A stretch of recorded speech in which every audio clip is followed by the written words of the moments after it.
Mathieu? Je vais aller regarder un peu. Merci en tout cas. On va pas se voir. C'est vrai que les clientèles américaines ou tout ça, ils avaient un petit pouvoir d'achat qui permettait de goûter, de faire tout ça. Et vu qu'on mettait sous vide, ils ont ramené un petit peu dans leur valise. Ça serait un manque à gagner.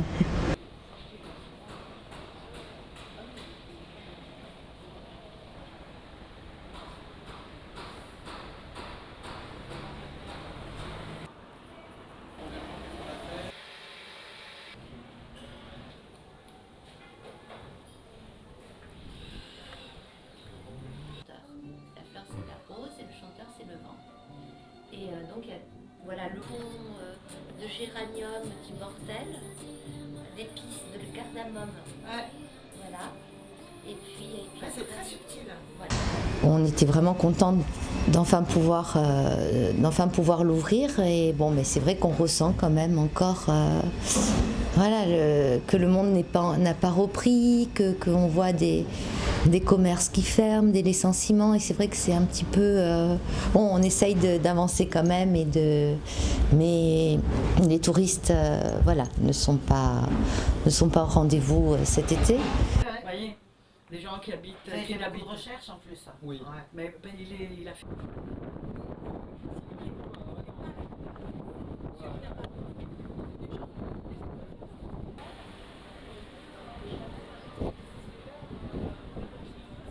C'est comme si les gens étaient choqués, comme s'ils avaient eu un électrochoc qui ne bouge plus. Donc il y a une clientèle très jeune, mais même la clientèle parisienne ne bouge pas tellement, parce qu'ils ont plus peur de prendre les transports en commun. Alors maintenant, on a le gros problème du Covid aux États-Unis, et je pense que l'Europe dit non aux Américains, justement.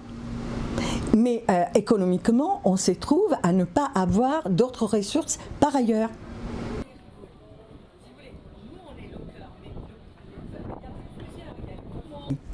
Ici, on avait vraiment les Américains. C'était notre clientèle aux 50%. Moi, je le voyais par rapport aux cartes bleues, aux ceux qui rentraient. Il y avait des boutiques qui avaient beaucoup plus que le 50% des Américains. Donc vous imaginez, et cette clientèle, on ne peut pas la substituer avec une autre clientèle, parce que de l'autre clientèle aussi manque.